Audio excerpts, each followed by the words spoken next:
नमस्कार दोस्तों, आपके अपने YouTube चैनल आई केयर कोचिंग सेंटर हिसार में आपका स्वागत है। जैसा कि आप सभी जानते हैं कि पिछली क्लास में अपने जो टॉपिक स्टार्ट किया था रीजनिंग का, वो डाइस का टॉपिक स्टार्ट किया था। और डाइस के टॉपिक में मैंने आपको जो बता दिया था, साधारण पासे के बारे में बता दिया था कि साधारण पासे क्वेश्चन आप कैसे सोल्व करेंगे। तो डियर जी, आज की क्लास में उन रूल को किस तरीके से यूज़ करना और आगे स्टैंडर्ड डाइस यानी मानक पासे के क्वेश्चन किस प्रकार से आते हैं उनके बारे में आप बात करेंगे। तो ध्यान से देखते रहिएगा डियर जी पासे के क्वेश्चंस। तो आपको मैं बता देता हूँ कि हमने क्लास में स्टार्ट किया था डाइस यानी कि पासा। मैं एक बार आपको जल्दी से रिपीट कर देता हूँ कि कल की क्लास में जो अपन ने किया था वो क्या किया था। डाइस के साधारण पासे के 3 रूल बताए थे डियर जी मैंने। पहला रूल ये बताया था कि अगर पासे में एक फेस कॉमन हो तो उस पासे को कैसे सोल्व करेंगे।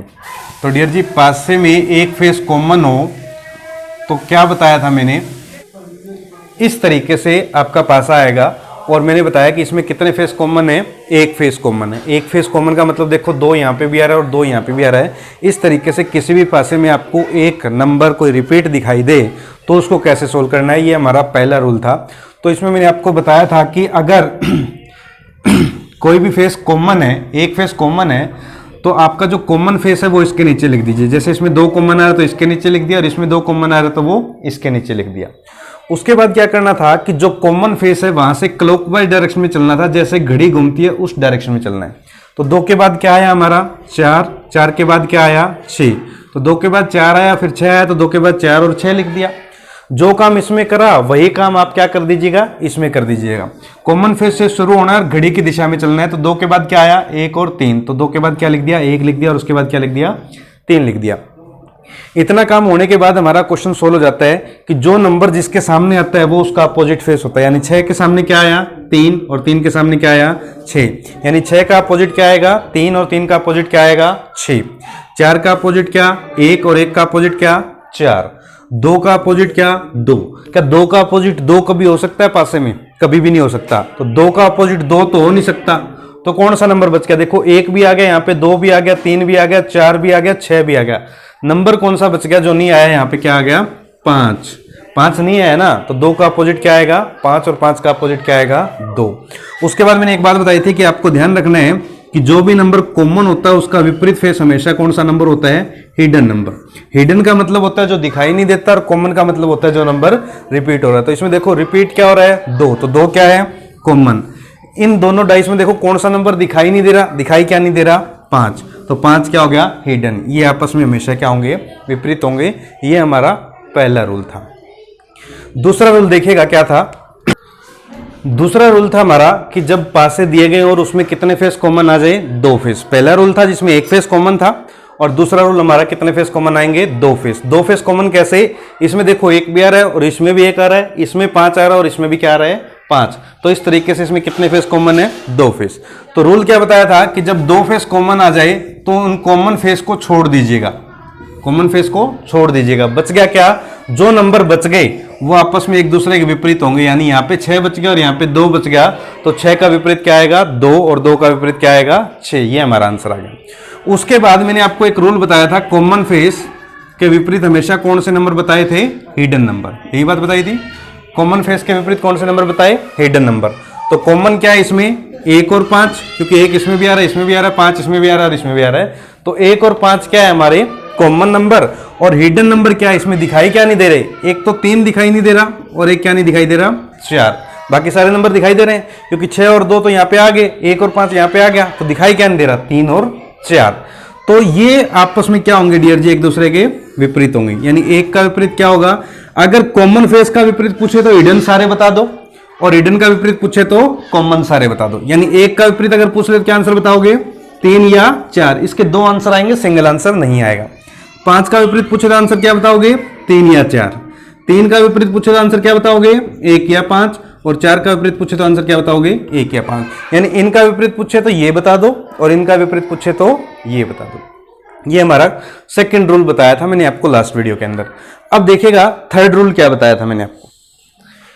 तीसरा रूल हमारा था दोस्तों, जब दोनों पासों में कोई भी फेस कॉमन ना आए। तो ध्यान से देखिएगा, इन दोनों में कोई भी नंबर क्या नहीं हो रहा, रिपीट नहीं हो रहा। और कोई भी नंबर रिपीट नहीं होगा तो उस पासे को आपको कैसे सोल्व करना था, आपने क्या करना है, जो नंबर ऊपर ऊपर दिखाई दे रहे हैं ना, वो दोनों एक दूसरे के विपरीत माने जाएंगे। क्या होगा, 5 का विपरीत क्या आ जाएगा, 4। जो नंबर पास पास दिखाई दे रहे हैं वो एक दूसरे के विपरीत मान जाएंगे, यानी 2 का विपरीत क्या होगा, 6। और जो नंबर ये दूर दूर बच गए ये आपस में एक दूसरे के विपरीत मान जाएंगे, यानी 1 का विपरीत क्या होगा, 3 होगा। ये सारे रूल, तीनों रूल मैंने आपको लास्ट वीडियो में बताए थे। ये मैंने आपको एक बार जल्दी से रिपीट कर दिए ताकि पीछे वाली चीजें आपकी रिवाइज अप हो जाए और अब आगे की चीजें करेंगे वो आपको समझ में आएगी। तो ये 3 रूल थे और मैंने बताया था कि इन 3 रूल को अगर आप कर लोगे तो साधारण पासे का कोई भी क्वेश्चन हमारा गलत नहीं होगा। तो इसमें एक चीज और समझने की, एक लॉजिक और भी है कि क्या होता है कि कई बार एग्जाम में क्वेश्चंस जो आते हैं वो उस क्वेश्चन में 2 पासे नहीं आते, कई बार 3 दे दिए जाते हैं, 4 पासे दे दिए जाते हैं, 5 पासे दे दिए जाते हैं। और अगर इतने सारे पासे आ जाए और उनमें से किसी भी फेस का अपोजिट फेस आपसे पूछ लिया जाए तो आप कैसे करेंगे, वो ध्यान से देखिएगा डियर जी। देखिएगा दोस्तों, मान लीजिए ये क्वेश्चन हमारे पास आ गया कि आपको एक क्वेश्चन दिया गया जिसमें 3 पासे दिखाई दे रहे हैं और इन 3 पासों को देखकर आपको यह बताना है कि जहां पे 5 लिखा है उसके अपोजिट फेस पे कौन सा नंबर आएगा। ऑप्शन आपके पास 6 आएगा, 4 आएगा, 3 आएगा या 2 आएगा, इनमें से आपको आंसर बताना है। तो ध्यान से देखिएगा, इस बात को ध्यान से समझिएगा कि मैंने आपको 3 रूल बताए थे। पहला रूल ये बताया था बेटा जी कि एक फेस कॉमन हो।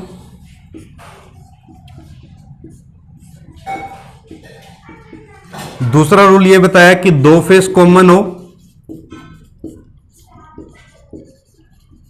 और तीसरा रूल ये बताया था कि कोई फेस कॉमन ना हो।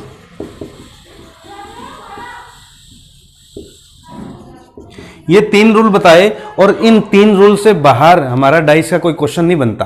तो आपने इन तीनों रूल को यूज कैसे करना है उस बात को आपने ध्यान से समझना है।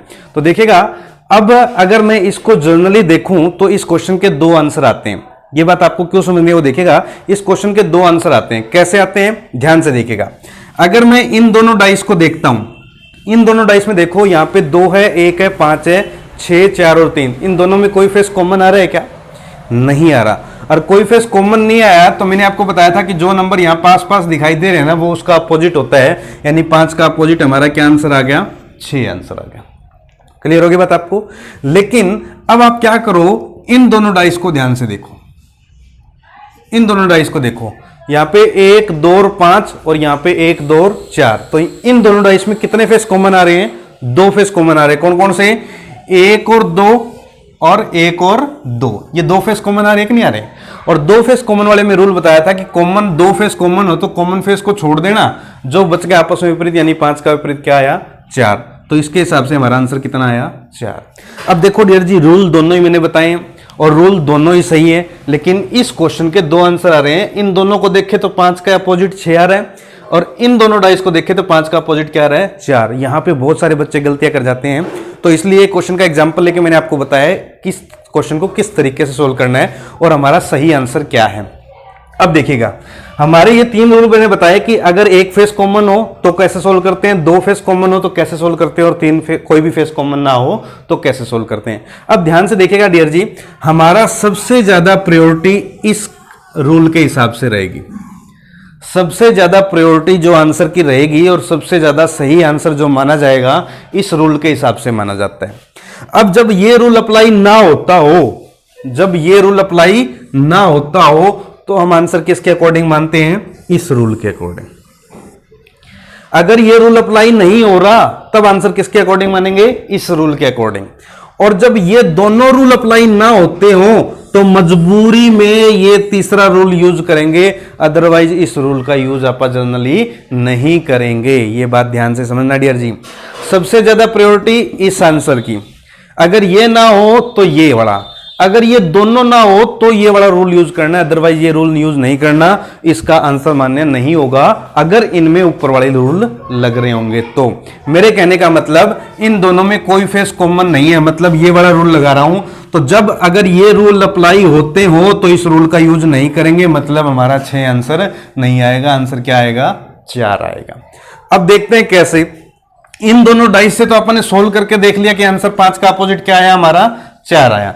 अब ध्यान दो इन दोनों डाइस पे, ये दोनों डाइस, इन दोनों डाइस में देखो हमारा 4 आ रहा है, 6 आ रहा है, 3 आ रहा है, 2 1 और 4। इसमें देखो कॉमन फेस क्या है, कितने कॉमन फेस है, एक फेस कॉमन है, यानी ये वाला रूल लग रहा है। एक फेस कॉमन है, कौन सा है, 4। और मैंने आपको बताया था कि कॉमन फेस का विपरीत हमेशा कौन सा फेस होता है, हिडन नंबर होता है। आप इन दोनों डाइस में देख के बताइएगा कौन सा नंबर दिखाई नहीं दे रहा, क्या नहीं दिखाई दे रहा, 5 दिखाई नहीं दे रहा। तो 4 का अपोजिट क्या आएगा, 5। अगर 4 का अपोजिट 5 है तो 5 का अपोजिट भी कितना होगा, 4। यानी एक फेस कॉमन से भी हमारा आंसर क्या आ रहा है, 4। तो हमारा सही आंसर क्या होगा बेटा जी, 4 होगा। इस बात का ध्यान रखना। यानी कि अगर मैं ये कहूं इस रूल का नाम, अगर देसी भाषा में मैं आपको बताऊं तो इस रूल का नाम, जो कोई भी फेस कॉमन नहीं है, इस रूल का नाम अपन रख रखा है ब्रह्मस्त्र। ब्रह्मस्त्र का मतलब क्या होता है कि ऐसा अस्त्र जो सबसे लास्ट में जान पे बात आ जाए तो चलाना होया करे, नहीं तो ब्रह्मस्त्र नहीं चलाना होता, बाकी हथियारों से लड़ना होता है। इसलिए ये हमारा ब्रह्मस्त्र है, ये नहीं चलाना भाई, ये बचा के रखना, जब मजबूरी होगी तो चलाएंगे, अदरवाइज इन दोनों रूल का यूज करेंगे, कोशिश करेंगे। अगर यहां से आंसर निकल जाता है तो वो हमारा आंसर सही होता है। तो इसलिए इस प्रकार के क्वेश्चन, यहाँ पे जस्ट एग्जांपल मैंने 3 ही डाइस बनाई, भैया चाहे 4 आ जाए, चाहे 5 आ जाए, चाहे 6 आ जाए, चाहे 20 आ जाए, इन रूल से बाहर कुछ नहीं हो सकता। अब आप ध्यान से देखिएगा कि अगर मैं इन दोनों डाइस से क्वेश्चन सोल्व करता हूं तो 4 आंसर आ रहे हैं। अब इसको देखने की जरूरत नहीं है, यहां से आंसर आ गया तो सही है। अगर इन दोनों डाइस से निकालता हूं तो इसको देखने की जरूरत नहीं है। मतलब आंसर चाहे कितनी मर्जी डाइस दे दे, आंसर 2 डाइस से ही निकलेगा। उनमें रूल हमारा लगना चाहिए, ये इस प्रकार से रूल लगेगा तो हमारा क्वेश्चन सॉल्व हो जाएगा। बात समझ में आ गई? इस बात का जरूर ध्यान रखेंगे, अदरवाइज आप क्वेश्चन गलत कर जाओगे। तो ये चीज ध्यान से समझने की है, तभी हमारे क्वेश्चन डाइस के सही होंगे। अब आगे देखिएगा, इसमें कुछ और टाइप के क्वेश्चन भी साधारण पासे में बना देता है। कैसे, ध्यान से देखिएगा। देखिए दोस्तों, कई बार क्या होता है कि हमारे डाइस में नंबर नहीं आते, अल्फ़ाबेट आ जाते हैं, सिंबल्स आ जाते हैं, कलर्स आ जाते हैं, या कुछ भी और चीज़ लिखी आ जाए। तो घबराना नहीं है भाई, मैंने आपको एक बात बता दी कि जो मैंने रूल बताए हैं उससे रूल से बाहर चाहे कि में लिख दे, कुछ भी नहीं हो सकता। बस आपने वो 3 रूल ध्यान से समझने, उसके बाद जो मर्जी आ जाए कोई से फर्क नहीं पड़ेगा, उन्हीं बातों का ध्यान रखना है। अब जैसे मैंने एग्जाम्पल लिया, यहाँ पे नंबर नहीं है, ABCD लिख दी। अब ABCD लिख दी, ध्यान से देखो, यहाँ पे A है, ये B है, ये C है, यहाँ पे G है, H है और A है। आपको C का अपोजिट बताना है। अब ध्यान से देखिएगा, इन दोनों में कॉमन क्या आ रहा है? कॉमन क्या आ रहा है? A। कॉमन क्या आ रहा है? A कॉमन आ रहा है। A के अलावा कोई कॉमन है इसमें? नहीं है। तो इसमें कितने फेस कॉमन है? एक ही फेस कॉमन है। और एक फेस कॉमन हो तो मैंने क्या कहा था, क्लॉकवाइज चलेंगे, क्लॉकवाइज चलेंगे B और C, और यहाँ पे क्लॉकवाइज चले A के बाद H और G। तो देखो A के बाद B और C, और यहाँ पे A के बाद G और H, तो यहाँ पे क्या आ गया? G आंसर आ जाएगा। कैसे? देखो, यहाँ पे इसके नीचे A लिख दिया, ये मैंने इसके नीचे भी A लिख दिया, जो फेस कॉमन है। क्लॉकवाइज चलेंगे तो क्या आएगा? यहाँ पे B और C। क्लॉकवाइज चलेंगे तो क्या आएगा? H और G। तो C का अपोजिट क्या आएगा? G। ये हमारा आंसर आ गया। तो इस तरीके से कुछ भी आ जाए, जैसे एक एग्जांपल और लेते हैं जिसमें सिंबल का यूज होता है। जैसे डियर जी, ये हमारा क्वेश्चन आया सिंबल वाला क्वेश्चन, कि जैसे ये क्वेश्चन आ गया और इसमें पूछ लिया कि आप @ का अपोजिट वाला नंबर बताओ क्या आएगा। तो आप ध्यान से देखिएगा, इन दोनों भी कॉमन क्या आ रहा है? परसेंटेज। देखो, परसेंटेज आपको यहाँ पे भी नजर आ रहा है, परसेंटेज आपको यहाँ पे नजर आ रहा है। तो सीधा सा सोल्व करना है, किसका अपोजिट बताना है? @ परसेंटेज के बाद में क्लॉकवाइज चलेंगे तो @ आ रहा है, और परसेंटेज के बाद में क्लॉकवाइज चलेंगे तो क्या आ रहा है? प्लस। तो हमारा आंसर क्या आ गया? प्लस। Question solve. तो डियर जी, जो रूल मैंने आपको 3 बताए उनसे बाहर कुछ भी नहीं है। चाहे नंबर आए, चाहे सिंबल आए, चाहे अल्फाबेट आए, चाहे कलर आए, कुछ भी चीज लिखी जाए, उनके अलावा कुछ भी नहीं होगा। तो ये सारी बातें आपको समझ में आई है, तो साधारण पासे का कोई भी सिंगल क्वेश्चन आपका गलत नहीं होगा, आप बड़े आराम से सोल्व कर सकते हैं। तो ये तो था हमारा साधारण पासा। अब साधारण पासे के अलावा जो क्वेश्चन आते हैं मानक पासे के, वो ध्यान से समझिएगा डियर जी कैसे होते हैं। मानक पासा, मानक पासे का मतलब माना हुआ पासा। माना हुआ पासा मतलब हमारा ये स्टैंडर्ड डाइस होता है, और स्टैंडर्ड डाइस का एक ही रूल है, उसके अलावा कोई रूल ही नहीं है, कोई बात ही नहीं है जो आपको ध्यान रखनी है। रूल क्या है कि मानक पासे में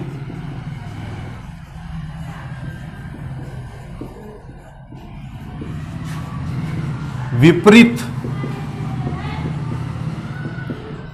फेस का जोड़ हमेशा 7 होगा। मानक पासे में विपरीत फेस का जोड़ हमेशा कितना होगा? 7 होगा। भैया अगर विपरीत फेस का जोड़ 7 है तो ही मानक पासा है, अदरवाइज वो मानक पासा भी नहीं है। अब देखो कैसे, पासे के अंदर नंबर कौन कौन से होते हैं बच्चों? 1, 2, 3, 4, 5 और 6। मानक पासा क्या कहता है कि जो फेस विपरीत होंगे ना उनका जोड़ हमेशा 7 होगा, यानी कि 1 का विपरीत क्या आएगा, 6 ही आएगा। अब यूं बताओ, 1 के विपरीत अगर 6 लिखूंगा तो ही जोड़ 7 होगा, लेकिन 6 नहीं लिखूंगा तो और कोई सा भी नंबर लिख लूं 6 को छोड़ के, तो अपोजिट फेस का टोटल 7 होगा क्या, नहीं होगा। मानक पासे के अंदर आंसर फिक्स होते हैं, 1 का विपरीत 6 आएगा, 6 का विपरीत 1 ही आएगा, 2 का विपरीत क्या आएगा, 5, 3 का विपरीत क्या आएगा, 4। ये आंसर हमारे फिक्स रहेंगे, क्योंकि इनके अलावा कोई भी नंबर लिखोगे ना तो अपोजिट फेस का जोड़ 7 होगा ही नहीं। यानी कि 1 और 6 को आपस में जोड़ोगे तो कितना होगा, 7 होगा। 2 और 5 को जोड़ोगे तो क्या होगा, 7 होगा। 3 और 4 को जोड़ोगे तो क्या होगा, 7 होगा। तो मानक पासे का एक ही रूल है कि विपरीत फेस का जोड़ कितना होना चाहिए, 7 होता है। अब बात ये आई कि मानक पासा हो गया और उत्तर जो फिक्स ही है, तो ये पासा बनाने की जरूरत क्या थी। अभी उत्तर ही फिक्स है। जैसे मैं आपको ये कह दूं कि भैया मानक पासा है, आप बताओ 5 का विपरीत क्या आएगा, तो सीधी सी बात है 2 आएगा। मैं पूछ लूं 1 का विपरीत क्या आएगा, तो सीधी सी बात है 6 आएगा। मैं पूछ लूं 4 का विपरीत क्या आएगा, तो सीधी सी बात है 3 ही आएगा। अरे भाई इसमें तो कोई लॉजिक ही नहीं है। अब लॉजिक नहीं है तो ये बनाया क्यों, तो भैया इसमें एक बहुत बड़ा लॉजिक है, उस बात का ध्यान रखना। और लॉजिक क्या है, लॉजिक ये है कि जब भी पासे का क्वेश्चन पेपर में आएगा ना, तो आपको ये नहीं बताया जाएगा कि ये क्वेश्चन साधारण पासे का है कि मानक पासे का है। तो भैया पासे को देखकर पहचान कैसे करोगे कि ये पासा साधारण पासे के हिसाब से सोल्व करें या मानक पासे के हिसाब से। तो ध्यान से समझिएगा डियर जी, सबसे इंपॉर्टेंट बात है इसकी कैसे। अब ध्यान से देखिएगा, आपको पहचान करनी है। मैंने ये 4 पासे बना दिए, इनमें मैंने कुछ साधारण पासे बनाए और कुछ मानक पासे बनाए। आपको देखकर यह बताना है कि इनमें से कौन सा पासा तो साधारण पासा और कौन सा पासा मानक पासा। तो ध्यान से समझिएगा, इसके 2 तरीके बता रहा हूं, एक तो लॉजिक के हिसाब से और एक ट्रिक के हिसाब से। तो दोनों ध्यान से समझिएगा। मानक पासे क्या कौन सा होता है, मानक पासे में विपरीत फेस का जोड़ हमेशा कितना होगा, 7 होगा। ये रूल बताया। तो जिसके विपरीत फेस का जोड़ 7 है ना, वो तो मानक पासा हो सकता है, अदरवाइज वो मानक पासा नहीं हो सकता। तो चेक करते हैं। देखो भाई, विपरीत फेस का जो जोड़ आपको 7 करना है, तो अगर आपको ये पासा चेक करना है कि ये साधारण पासा है या मानक पासा है, तो कैसे करेंगे। तो देखो 1 का विपरीत क्या आना चाहिए, 6 मानक पासे के हिसाब से, क्योंकि विपरीत फेस कितना होना चाहिए, जोड़ कितना होना चाहिए, 7। तो 1 का विपरीत क्या आना चाहिए, 6। 2 का विपरीत क्या आना चाहिए, 5। क्या बताओ 2 का विपरीत 5 आ सकता है क्या। अरे 2 के साथ में 5 दिख रहा है, तो 5 यहां पे कैसे आ जाएगा विपरीत। और जब तक 2 के विपरीत 5 नहीं आएगा तो अपोजिट फेस का टोटल 7 नहीं होगा। और अपोजिट फेस का टोटल 7 नहीं होगा तो ये मानक पासा कभी भी नहीं हो सकता। इसलिए 2 का विपरीत यहां पे 5 आ नहीं सकता, क्योंकि 5 यहां पे आ गया, तो अपोजिट फेस का टोटल 7 नहीं हुआ, और 7 नहीं हुआ तो ये हमारा मानक पासा नहीं है। तो मानक पासा नहीं है तो कौन सा पासा है, ये साधारण पासा है। इसी प्रकार से इसमें देखो 6 का विपरीत क्या आना चाहिए मानक पासे के हिसाब से, क्योंकि अपोजिट फेस का टोटल 7 होना चाहिए। तो 6 का विपरीत क्या आना चाहिए, 1। तो 6 का विपरीत 1 आ गया। 4 का विपरीत क्या आना चाहिए, अगर टोटल 7 करना है तो 4 का विपरीत क्या आना चाहिए, 3। अब 3 यहाँ पे आ गया, तो 3 इसके अपोजिट कैसे आएगा, नहीं आ सकता। और ये 4 का अपोजिट 3 नहीं आ सकता, तो ये मानक पासा नहीं होगा, क्योंकि अपोजिट फेस का टोटल 7 नहीं होगा। तो ये भी हमारा मानक पासा नहीं है। इसमें देखिएगा आप, 5 का विपरीत क्या आना चाहिए, 2। 1 का विपरीत क्या आना चाहिए, 6। 4 का विपरीत क्या आना चाहिए, 3। आ सकते हैं कि नहीं आ सकते। अब इसमें देखिए अपोजिट फेस का टोटल सभी का 7 हो सकता है कि नहीं हो सकता, हो सकता है। तो ये हमारा क्या हो गया, मानक पासा हो गया। इसी प्रकार से इसमें देखो 2 का विपरीत क्या आना चाहिए, 5। 6 का विपरीत 1 और 3 का विपरीत 4 आ सकते हैं। अपोजिट फेस का टोटल 7 हो सकता है। तो ये हमारा क्या है, मानक पासा। तो ये तो था हमारा रूल का तरीका, रूल के हिसाब से कि हम मानक पासा और साधारण पासे का पता लगाएंगे। लेकिन इस तरीके से आपको पता लगाना होगा तो आप बहुत सारा टाइम खराब कर दोगे, क्योंकि पेपर में भाई क्वेश्चन को देखा और उत्तर के हाथ लगाया, बस इतना ही टाइम होना चाहिए, तभी आप कंपटीशन फाइट कर सकते हो। आपको पता है कि हरियाणा में और सेंट्रल गवर्नमेंट की जो जॉब होती है, वैकेंसी निकलती है 2-3-4 हज़ार, फॉर्म भरे जाते हैं 2-3-4-5 लाख। तो भैया उनमें कंपटीशन आपको करना है तो क्वेश्चन तो आना ही आना चाहिए, साथ में टाइम मैनेजमेंट भी आपकी होनी चाहिए। तो वो कैसे होगी, ध्यान से देखो। अब इसका एक ट्रिक समझिएगा कि इस ट्रिक के थ्रू आप कैसे बता सकते हैं, देखते ही कि ये साधारण पासा है या नहीं है, या मानक पासा है या नहीं है। तो वो देखिएगा कैसे। तो देखिएगा भाई, ये हमारे पासे हैं। अब देखते ही ये बताना है कौन सा पासा साधारण है और कौन सा मानक पासा है। तो ध्यान से देखिएगा, इस एक पासे को ध्यान से देखिएगा। इस पासे में आपको 3 नंबर दिखाई दे रहे हैं, एक 2 दिखाई दे रहा है, एक 1 दिखाई दे रहा है और एक 5 दिखाई दे रहा है। ट्रिक क्या कहती है, इन तीनों नंबरों में से किसी भी 2 नंबर का जोड़ अगर 7 हो गया तो वो जिंदगी में मानक पासा नहीं हो सकता। इन 3 नंबरों में से किसी भी 2 नंबर का जोड़ अगर 7 पॉसिबल है तो वो कभी भी मानक पासा नहीं हो सकता। ये लॉजिक बना कैसे, ये ट्रिक बनी कैसे, मैं आपको बताता हूं। यहां पे देखो इन 3 नंबरों में से 5 और 2 7 हो रहा है कि नहीं हो रहा? हो रहा है, तो ये मानक पासा नहीं होगा। क्यों नहीं होगा भाई? मानक पासे में विपरीत फेस का जोड़ 7 होना चाहिए, तो भैया मानक पासे में तो 5 और 2 अपोजिट होने चाहिए, लेकिन इसमें तो नहीं है और इसमें नहीं है, तो ये मानक पासा भी नहीं है। आपको कुछ नहीं करने की जरूरत। इन 3 नंबरों में देखिए किसी भी 2 नंबर का जोड़ 7 हो रहा है क्या? हो रहा है। 4 और 3 7, मानक पासा नहीं है। इन 3 नंबरों में से देखिए किसी भी 2 नंबर का जोड़ 7 हो रहा है क्या? नहीं हो रहा। 1 और 4 5 हो रहे हैं, 5 और 4 9 हो रहे हैं, 5 और 1 6 हो रहे हैं, नहीं हो रहा, नहीं हो रहा, तो ये मानक पासा हमारा है। इनमें देखो किसी भी 2 नंबर का जोड़ 7 हो रहा है क्या? नहीं हो रहा, नहीं हो रहा, तो ये भी हमारा मानक पासा है। कुछ नहीं करना डियर जी, आपने बातों को ध्यान से समझना है और उनको यूज करके देखना है।